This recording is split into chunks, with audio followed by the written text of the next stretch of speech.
வணக்கம் எல்லோருக்கும். நான் உங்கள் பிரசாந்தி சுரேஷ் கதைக்கிறேன். நீங்கள் எல்லோரும் நல்ல சுகமா இருப்பீங்களான்னு நான் நினைக்கிறேன். அதே போல நானும் நல்ல சுகமா இருக்கிறேன். இவ்வளவு நாளும் வீடியோ போடாததுக்கு என்னுடைய சப்ஸ்கிரைபர் வியூவர்ஸ் எல்லோருடையும் மன்னிப்பு கேட்டுக்கொள்கிறேன். நான் இங்கிலாந்துல இருந்து இலங்கைக்கு போனபடியா நான் வீடியோக்கள் எடுத்து அப்லோட் செய்யலாம போயிட்டது. ஆனபடியா அதனாலதான் உலக அளவும் தாமதமாயிட்டது. இனி நான் இலங்கையிலிருந்து உங்களுக்கு வீடியோ பதிவிடுவேன் என்று சொல்றேன். இன்றைக்கு என்ன பார்க்க போறீங்கன்னா, நான் விறகடுப்பு மண் அடுப்புல முதல் இலங்கையிலிருந்து பால் காய்ச்சி ஒரு குலசாத வீடியோவும் தான் செய்ய போறேன். வாங்க வீடியோக்குள்ள போய் நான் எப்படி செய்து போட போறேன்றதை தொடர்ந்து பார்த்து கொள்ளுவேன். எல்லோருக்கும் மிக்க நன்றி. என்னுடைய சப்ஸ்கிரைபர் வியூவர்ஸ் எல்லோருக்கும் இவ்வளவு நாளும் எனக்கு எப்படி ஆதரவு தந்தீங்களோ அதே போல நீங்கள் தொடர்ந்து எனக்கு ஆதரவு தெரிவிங்கள் என்று நான் நம்புறேன். வாங்க இப்ப வீடியோக்குள்ள போய் நாங்கள் எப்படி செய்ய போறோம்ன்றதை தொடர்ந்து பார்த்துக் கொள்ளுவோம். இதுதான் என்னுடைய புதிய மண்ணடுப்பு. உங்களுக்கு வீடியோல பார்க்கவே தெரியும், பாருங்க மண்ணடுப்பு இருக்குது. இப்ப இந்த மண்ணடுப்புல நாங்கள் பால் காய்ச்சுவோம். பால் காய்ச்சறதுக்கு தேவையான பொருட்கள் மண் சட்டி, கற்கண்டு, பால். முதல்ல நாங்கள் அடுப்புக்கு விறகு வச்சு அடுப்பை பத்த வச்சு கொள்ளுவோம்.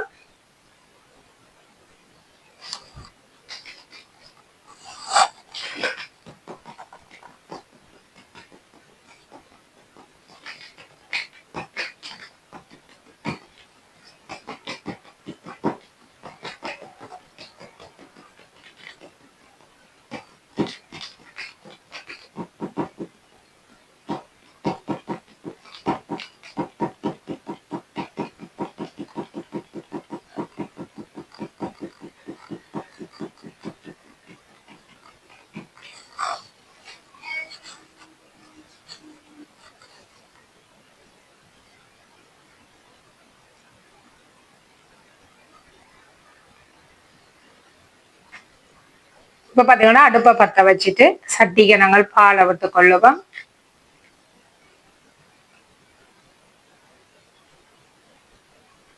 பாலை விட்டு நாங்கள் பாலை நல்லா காய்ச்சி எடுத்து கொள்ளுவோம்.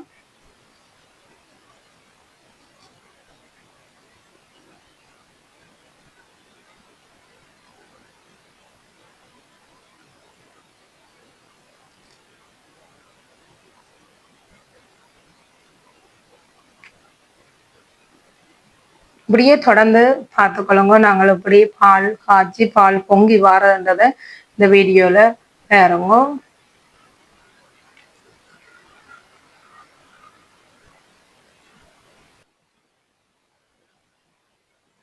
அதோட குலசாதமும் நாங்கள் செய்ய போறோம். அது பால் காய்ச்சி முடிய நாங்கள் குலசாத வீடியோவும் தொடர்ந்து வரும்.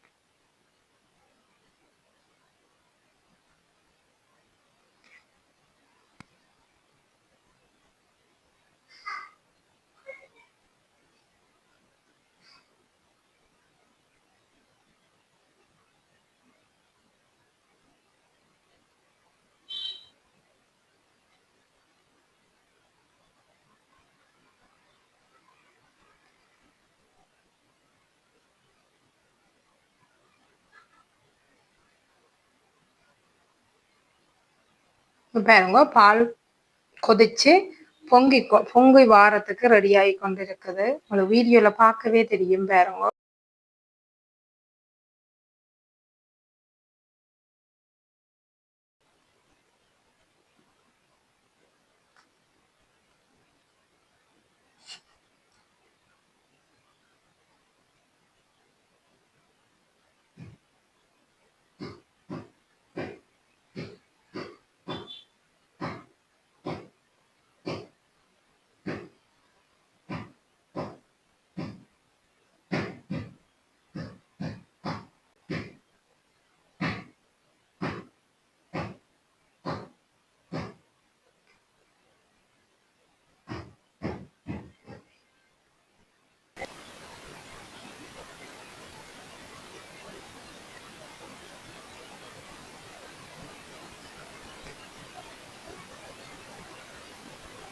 இப்ப பாத்தீங்கன்னா பால் பொங்கி வந்துட்டு எங்களுக்கு. இப்ப நாங்கள் அகப்பையால ஆத்தி விட்டு கற்கண்டு சேர்த்து கொள்ளுவோம். உங்களுக்கு வீடியோல பார்க்கவே தெரியும் நான் செய்யறது. நல்லா 2-3 தரம் நல்லா காய்ச்சணும் இந்த பாலை.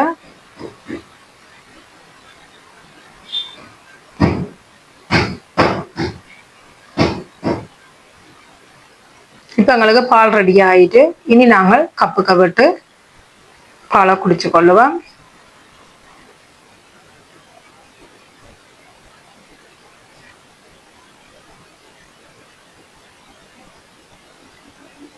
இதோட தொடர்ந்து குலசாதம் செய்யறதையும் பார்த்துக்கொள்வோம்.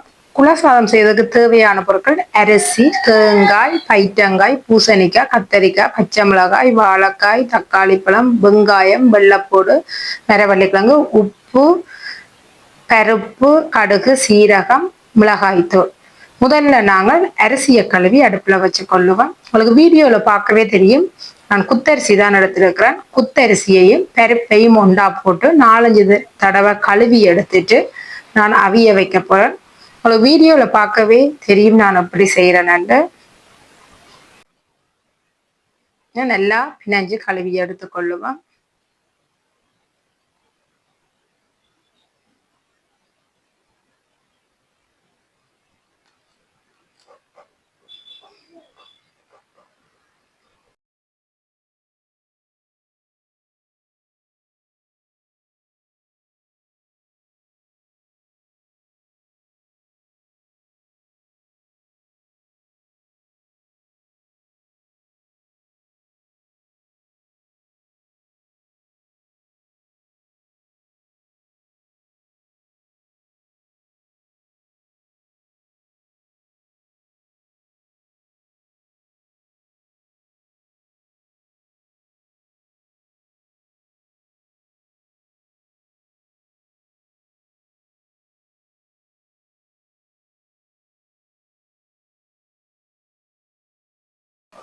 இப்போ பார்த்தீங்கன்னா அரிசி கழுவி எடுத்துட்டேன்.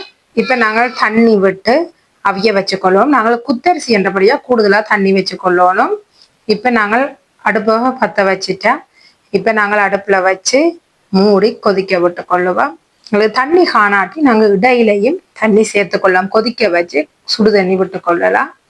இப்போ நாங்கள் மூடி அவிய விட்டு கொள்ளுவோம் அரிசியை அவிய விட்டுட்டு மிரக்கறிகளை துப்புரவு செய்து எடுத்து கொள்ளுவோம். வீடியோல பார்க்கவே உங்களுக்கு தெரியும் நான் இந்த மிரக்கறியை எப்படி துப்புரவு செய்து எடுத்துக்கொள்றேன்னு. தொடர்ந்து பார்த்துக்கொள்ளுங்க.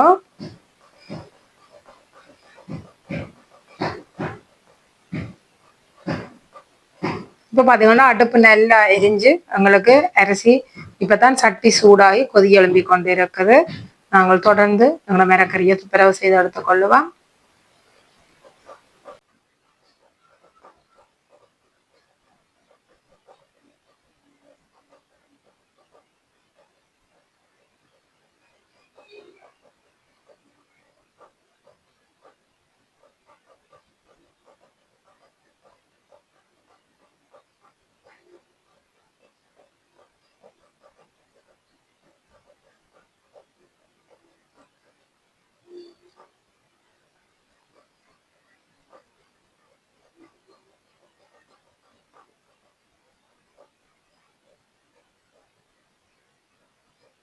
இப்போ நாங்கள் எல்லாம் துப்புரவு செய்து எடுத்துட்டேன். இப்போ 2-3 தண்ணியில நல்லா அலசி கழுவி எடுத்துக்கொள்ளுவோம்.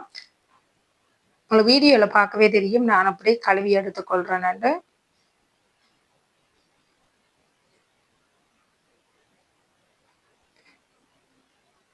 இப்போ நாங்கள் கழுவி எடுத்த மிரக்கறியை சின்னனா வெட்டி எடுத்துக்கொள்ளுவோம்.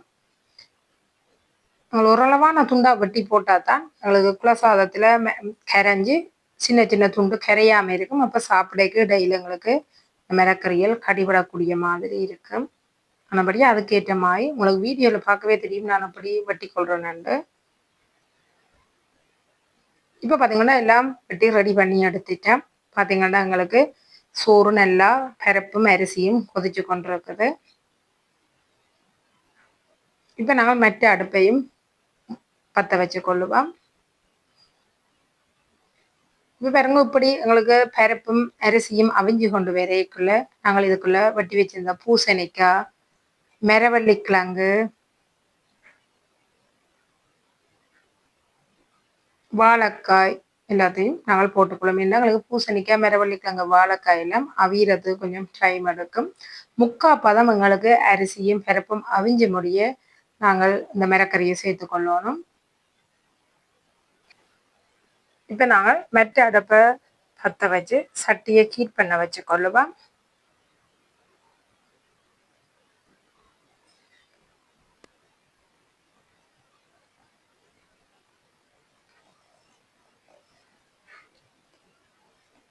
இப்போ சட்டி ஹீட் ஆகி முடிய நாங்கள் தேங்காய் எண்ணெய் விட்டுருக்குறேன்னு பாருங்க. தேங்காய் எண்ணெய் வந்து இப்போ எங்களுக்கு கொதிக்கட்டும். பாருங்க நல்லா அடுப்பெல்லாம் எரிஞ்சு கொண்டு இருக்குது. இப்போ இந்த தேங்காய் எண்ணெய் பார்த்தீங்கன்னா எங்களுக்கு நல்லா சூடாகிட்டு இதுக்குள்ள காத்தேக்கரண்டி கடுகும் காத்தேக்கரண்டி சீரகம் போட்டு பெரிய விட்டு கொள்ளுவேன்.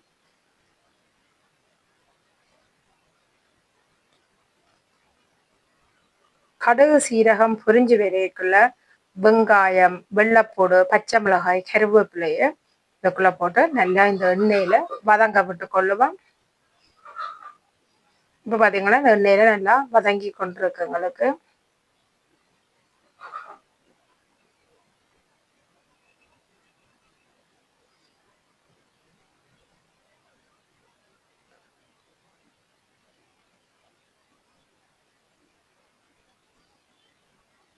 இப்படி வதங்கி வரைக்குள்ள நாங்கள் நல்லா கிளறி விட்டு கொள்ளணும்.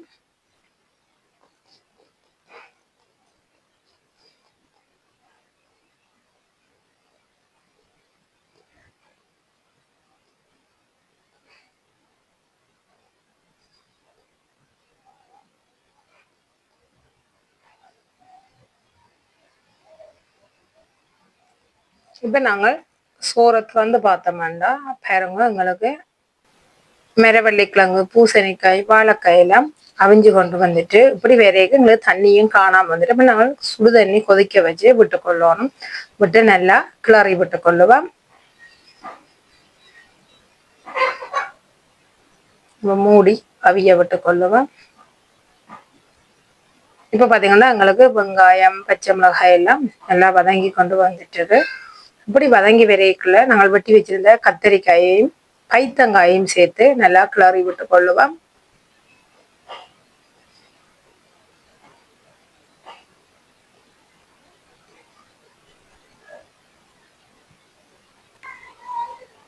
கத்தரிக்காயும் பைத்தங்காயம் வதங்க விட்டுட்டு நாங்கள் அரிசியை பார்ப்போம். இப்போ பார்த்தீங்கன்னா அரிசி மிரக்கறியெல்லாம் அவிஞ்சு கொண்டு வந்துட்டு இப்படி விரைக்க நாங்கள் உப்பு சேர்த்து கொள்ளுவோம். உப்பு சேர்த்து நல்லா கிளறி விட்டு கொள்ளணும். இப்போ நாங்கள் தக்காளி பழத்தையும் சேர்த்து கொள்ளுவோம். தக்காளி பழமும் சேர்த்து நல்லா கிளறி விட்டு கொள்ளுவோம். கிளறி மூடி விட்டு கொள்ளுவோம் அவியட்டு. இப்போ பார்த்தீங்கன்னா எங்களுக்கு எரப்பதம் பைத்தங்காயும் கத்தரிக்காயும் வதங்கி கொண்டிருக்கு.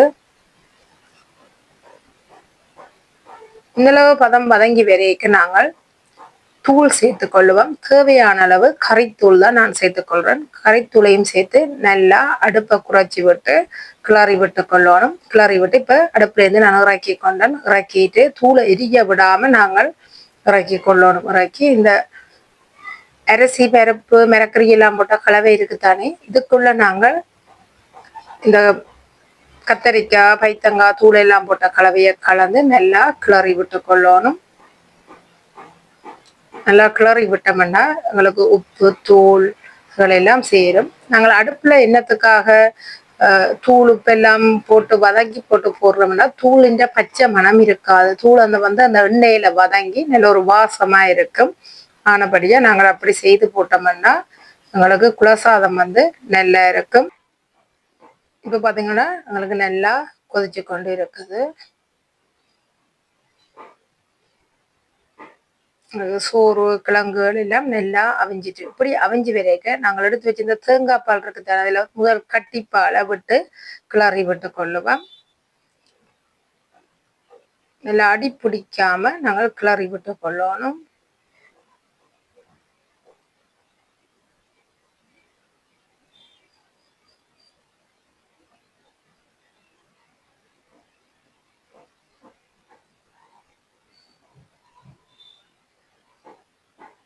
மூடி கொதிக்க விட்டு கொள்ளுவோம். நாங்கள் அடுப்பையும் கொஞ்சம் எரிக்கிறத குறைச்சி விட்டு கொள்ளணும். அந்த தணல்லையே எரிஞ்சு வத்தி கொண்டு வந்ததுன்னா எங்களுக்கு நல்லா இருக்கும். நாங்கள் கூட அடுப்பை எரிச்சமா இருந்தா அடியால எரிஞ்சு கொண்டு வந்துடும். ஆனபடியா அடுப்பை நாங்கள் குறைச்சி விட்டுட்டு இஞ்சால அப்பளம், மிளகாய், வாழைக்காயை பொரிச்சு எடுத்து கொள்ளுவோம். உங்களுக்கு வீடியோல பார்க்கவே தெரியும் நான் அப்படி செய்து கொண்டிருக்கிறேன்.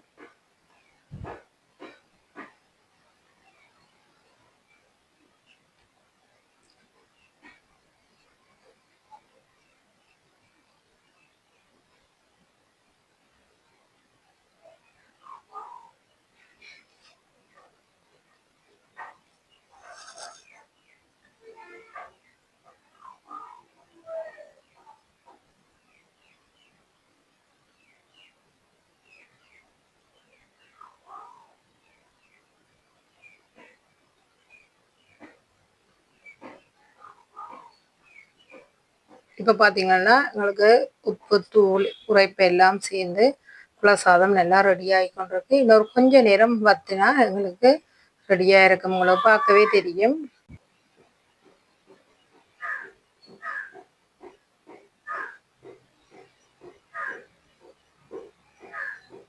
இப்போ பார்த்தீங்கன்னா எங்களுக்கு குலசாதம் நல்ல வடிவாக இறுகி ரெடியாகி வந்துட்டு உங்களுக்கு வீடியோவில் பார்க்கவே தெரியும். இறக்கி வைக்க எங்களுக்கு சரியாக வந்துடும். இப்போ நாங்கள் இந்த குலசாதத்தை அடுப்பில் இருந்து இறக்கி கொள்ளுவோம்.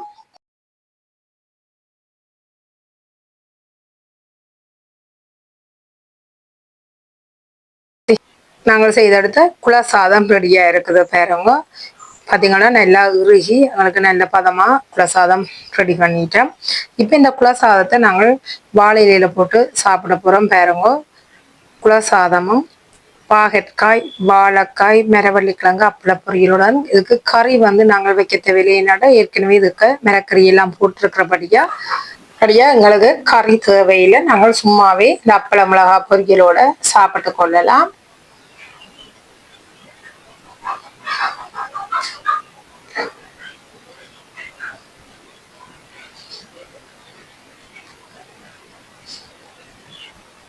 இந்த வீடியோ பிடிச்சிருந்தா லைக் பண்ணி சப்ஸ்கிரைப் பண்ணுங்க. இவ்வளவு நேரம் பார்த்த உங்களுக்கு மிக்க நன்றி. மீண்டும் ஒரு வீடியோல சந்திப்போம். நன்றி. பாய் பாய்.